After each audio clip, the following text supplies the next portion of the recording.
Pois é, né? A cada ano a gente vê essas cenas de inundação, de destruição de casa, ponte, estrada e rodovia se repetirem nessa época de chuvas. Isso porque é um cenário previsível, viu? Imagina se não fosse. Mesmo assim, não é evitado com a chegada do inverno. Então, qual é a resposta definitiva para solucionar o drama de quem vive nessas áreas de constantes inundações e alagamentos nas áreas urbanas?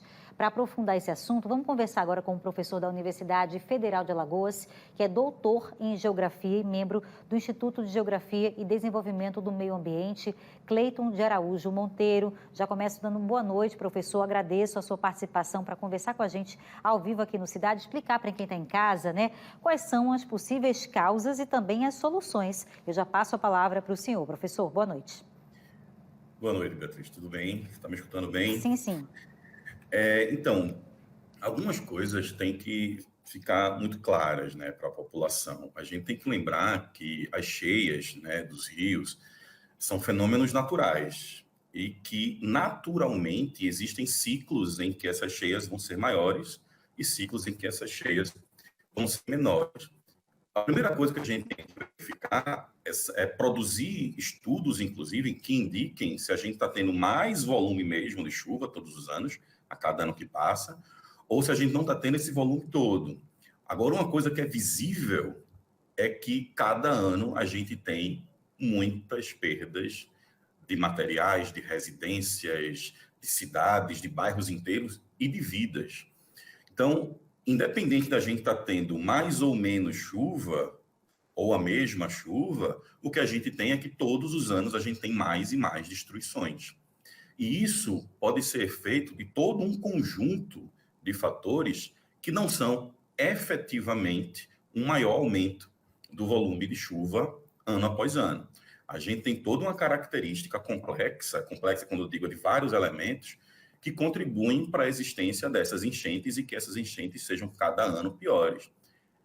Essas enchentes, elas são produzidas por desmatamento, por substituição de vegetação nativa por pasto, por cana, por eucalipto, são produzidas por saturação dos solos, compactação dos solos, são produzidas por retirada da mata ciliar, que protege as bordas dos rios, e com isso, quando a gente retira, a gente traz toda aquela areia para dentro do canal. Então, imagine o seguinte: se o mesmo volume de chuva caísse igualmente todo ano, mas a gente vai enchendo o rio de areia, esse rio vai ter menos espaço para receber essa quantidade de água, mesmo se ela for igual. Se ela for maior, ela vai atingir muito mais áreas fora desse canal. E, além de tudo isso, a gente está colocando as populações mais pobres, cada vez mais, em áreas desfavorecidas, ou seja, as pessoas procuram estas áreas que já não são procuradas para grandes obras, para grandes loteamentos, então sobram para essas pessoas que não têm lugares melhores para morar. São sempre essas pessoas que são as mais atingidas.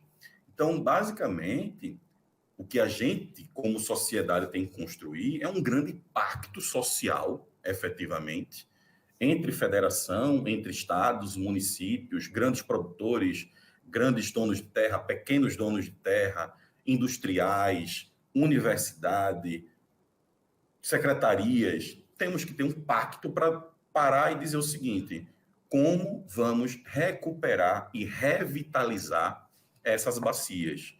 Porque todo ano a gente tem esses problemas, gasta milhões com indenizações, com recuperação, com remediação, mas a gente não gasta absolutamente nada com prevenção e revitalização dessas bacias. Professor, eu queria já aproveitar para perguntar se nos seus estudos o senhor teria aí uma referência de um modelo que já deu certo e que tentou e conseguiu amenizar essas enchentes, né? A gente sabe que existe uma concentração de pessoas cada vez maior nessas regiões, Uhum. tanto a ocupação desordenada, aquela que fica ali à margem, né, dos riachos, dos rios, e que a gente se assusta quando vê que as pessoas não saem, demoram até a sair de casa, mesmo com a notícia de que o nível do rio está subindo. Tem gente que demora até os 45 do segundo tempo ali para sair, né, com medo de deixar a casa e depois não conseguir voltar, perder tudo que tem lá, enfim. Tem esse perfil, né, de quem mora praticamente em cima, na frente do rio. Mas também tem quem mora no centro da cidade, que é igualmente afetado quando tem uma enchente, né? E a cidade paralisa. Tem algum modelo de sucesso para a gente começar a pensar essas cidades mais inteligentes e o quão longe o Brasil e o Nordeste estão disso? Existem diversos modelos, diversas formas de minimizar e até corrigir tudo isso. Vamos lembrar que, por exemplo, essas populações, elas são desassistidas o tempo todo. Só que elas acabam sofrendo mais na época das chuvas, quando efetivamente elas são lembradas que elas existem, né, por todo o sistema socioeconômico político. Mas elas são desassistidas o tempo todo. Então, a gente não tem uma política de habitação no país, nos estados e nos municípios, para que essas pessoas tenham melhores lugares para morar. A gente não tem grandes comitês que deveriam ser produzidos. Um grande exemplo, não está muito longe daqui, não. Um bom exemplo é o Comitê da Bacia Hidrográfica do Rio São Francisco. Quem compõe o comitê são estados, municípios, são empresários, são industriais, são agricultores, grandes agricultores de pequena produção. Todas as decisões tomadas dentro da Bacia do Rio São Francisco são tomadas por um grande comitê com várias representações.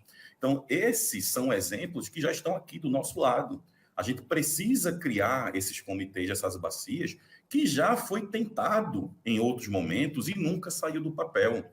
Eu fui para uma última reunião, antes da pandemia, em Rio Largo, inclusive, e pouquíssimos representantes de municípios apareceram nessa reunião. Então, é importantíssimo que a gente crie comitês de bacia para essas bacias, para que as decisões sejam tomadas, para que a gente não se resuma a dizer o seguinte: olha, vamos construir uma barragem, porque essa barragem, por mais que resolva emergencialmente, vai construir diversos outros problemas.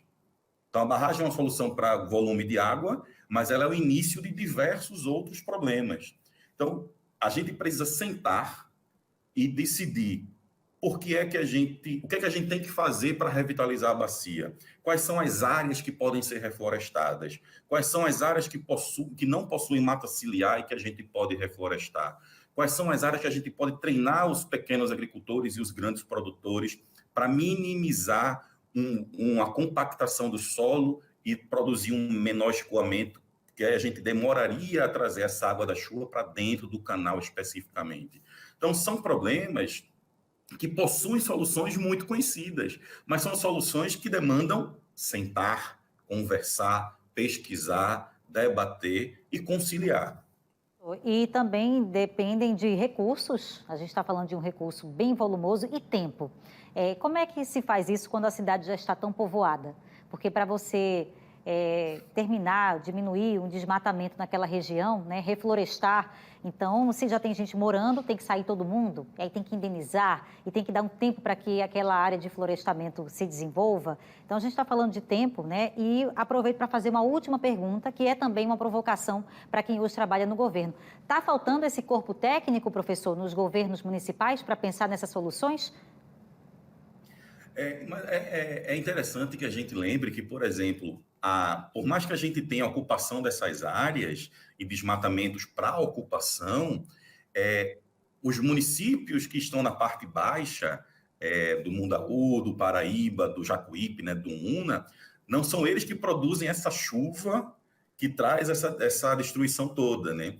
Então, por exemplo, o desmatamento principal nem é dessas populações que vivem, por exemplo, em Rio Largo, em União, na beira do rio. O desmatamento principal está fora do canal, está em toda a bacia, toda a área que capta essa chuva e leva para o canal.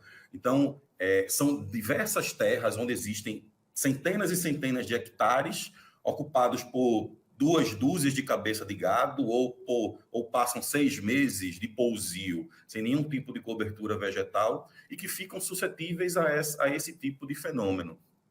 E sim, falta corpo técnico em todos os níveis, né? Federação, estados e municípios. Mas também tem uma coisa boa, a universidade, não só a UFAL, como outras universidades, a UFPE, a UNEAL, a Unicisal, a UNIT, tem corpo técnico e está sempre disponível a cooperar com os governos.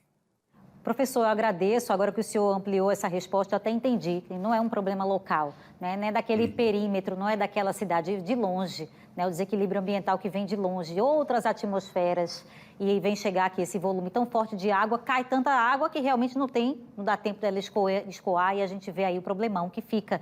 Olha, eu agradeço demais a sua participação aqui no Cidade AL, para as pessoas entenderem o quão complexa é a coisa, mas que falta também esse planejamento, essa estratégia a longo prazo e o interesse de sentarem em um comum acordo para fazer a coisa acontecer. E que se precisarem dos professores, das pessoas que estudam mesmo a questão, estão aí, né? Os professores especialistas, doutores à disposição aí das prefeituras e dos municípios para poder ouvir e acatar, porque ele já vem dizendo, o que ele diz aqui não é novidade, né? Não é novidade, mas tem que fazer a coisa acontecer e a gente depende dos governos para isso e também de quem pensa o assunto. Obrigada, viu, professor Cleiton, pelas suas informações, tá bom? Até a próxima oportunidade aqui no Cidade.